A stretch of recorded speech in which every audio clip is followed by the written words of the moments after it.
my fellow content creator, Kansas Kid, has been promoting a challenge between some of the other content creators out there who do what we do. And I believe it was actually started by content creator Stack Attack Wager. I'll put links to both of their channels down below.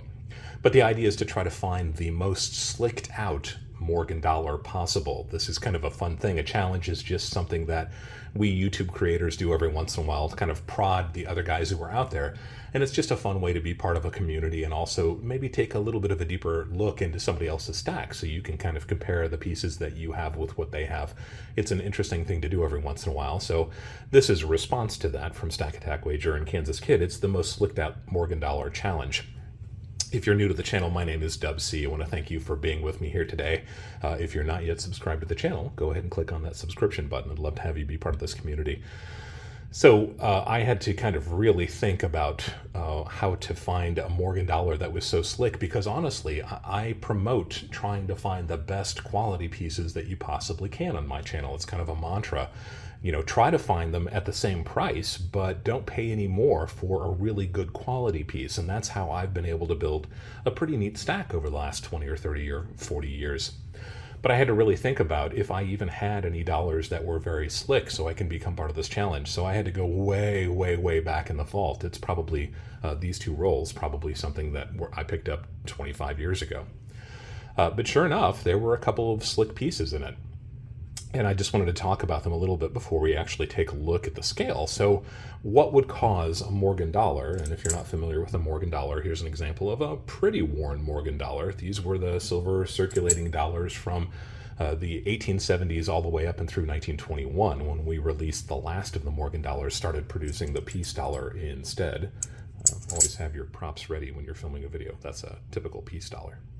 So we made these for 50 years roughly, and they were just kind of a known quantity. Everybody knew what a Morgan dollar was back then.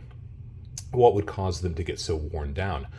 I don't think you usually saw really, really worn down Morgan dollars in circulation. Of course, it's possible. Sure, some of them did. We made hundreds of millions of them.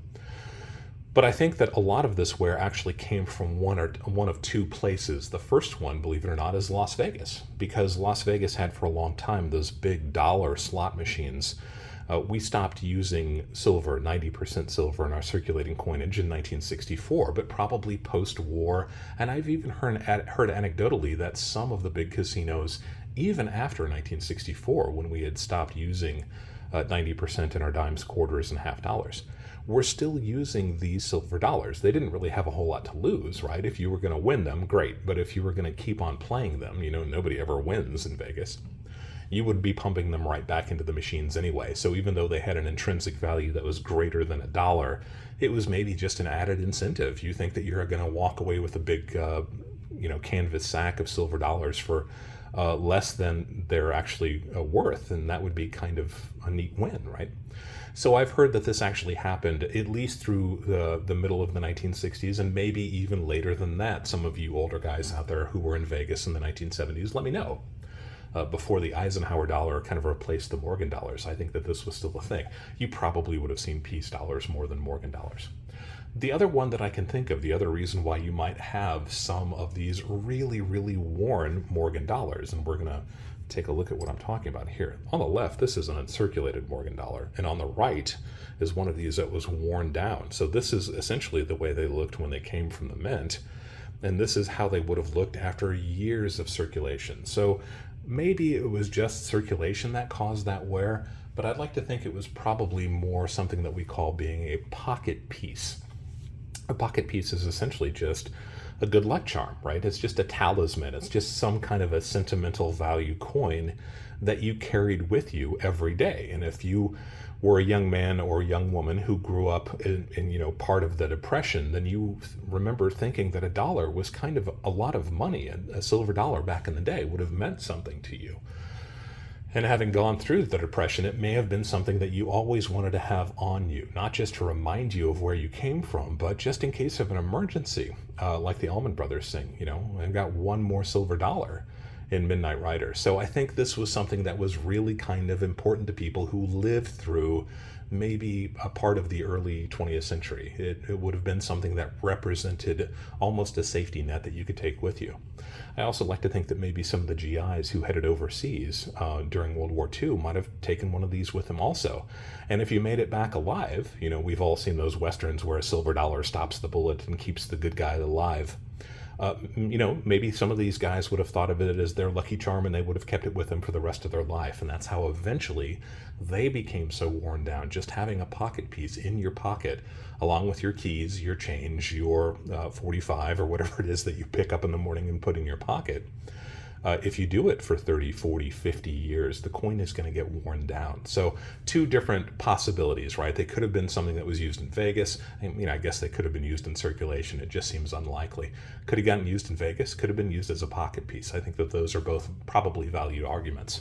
But before I actually show these on the scale, I just want to stop and say that there are collectors, believe it or not, who look for these really worn down coins. We spend so much of our time in numismatics and coin collecting thinking that we've got to find the best piece, right? We've got to find the highest quality piece. Coins are graded on what we call the Sheldon scale. That's a scale of 1 to 70. So we're always looking for those 65, 66s, 67. Sometimes we hope that we can get a 68 in whatever series it is we're looking for. But there are folks who collect the lowest quality coin they can.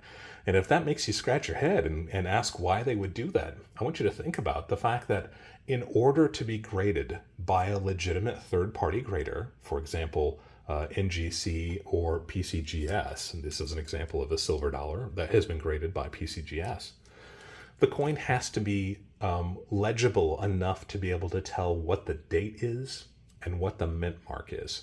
Now, in some series, there are no mint marks. The coin was only made in one mint, and that's almost kind of like cheating, right? You know, if you can at least barely make out that date, then you also know the mint mark, which tells you in which city the coin was made.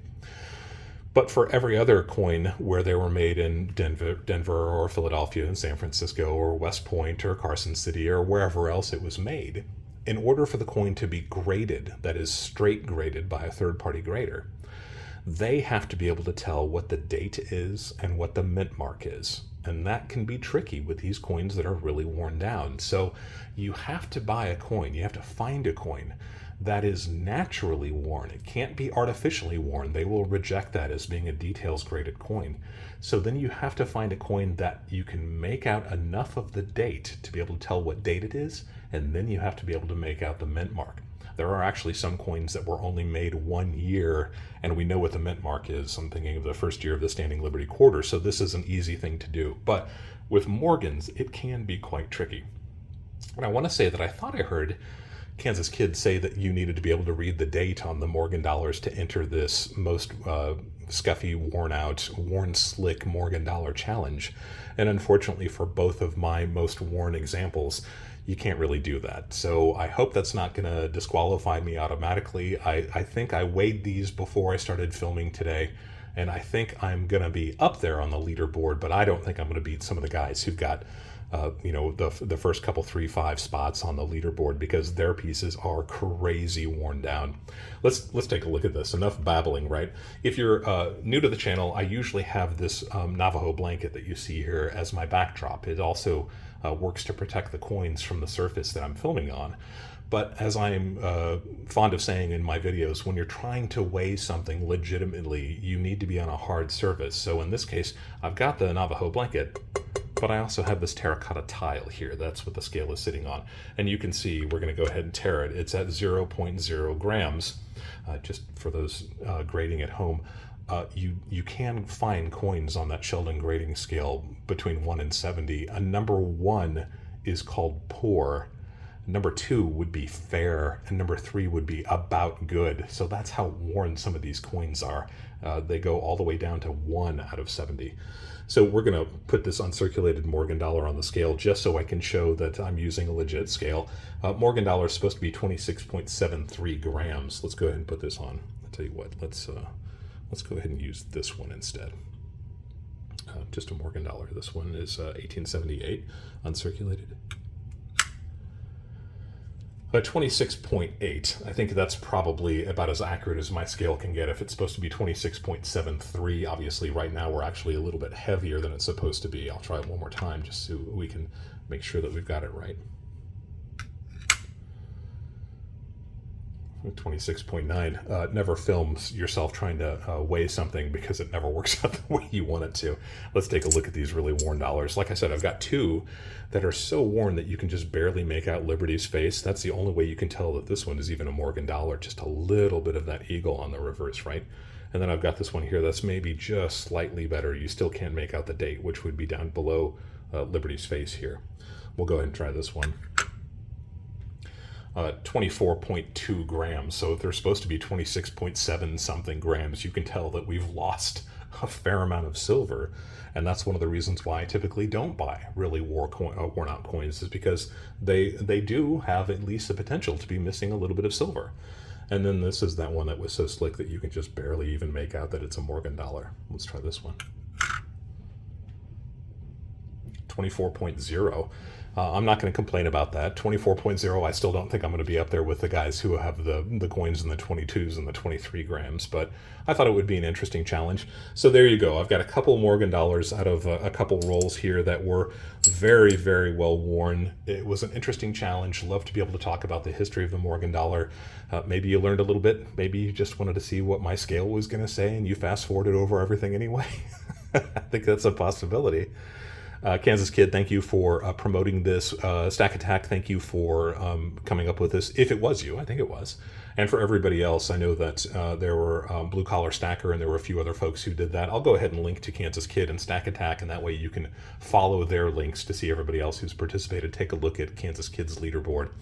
If you have any questions about the coins that I showed here today, by all means, leave a question down below. If you have questions about the history of Morgan silver dollars, I don't know that I can help you that much, but I'll give it a try. Go ahead and leave a question down below. If you have suggestions for other videos you'd like to see me make, including challenges, by all means, leave that down below too. If you haven't yet subscribed to the channel, love to have you be part of this community. Go ahead and click on that subscription button. It doesn't cost anything. Definitely go out and visit those other guys who are participating in this challenge. Let's see if we can keep this going a little bit longer. And as always, thank you for allowing me to be a part of your journey as we go deeper into the world of coins and physical precious metals.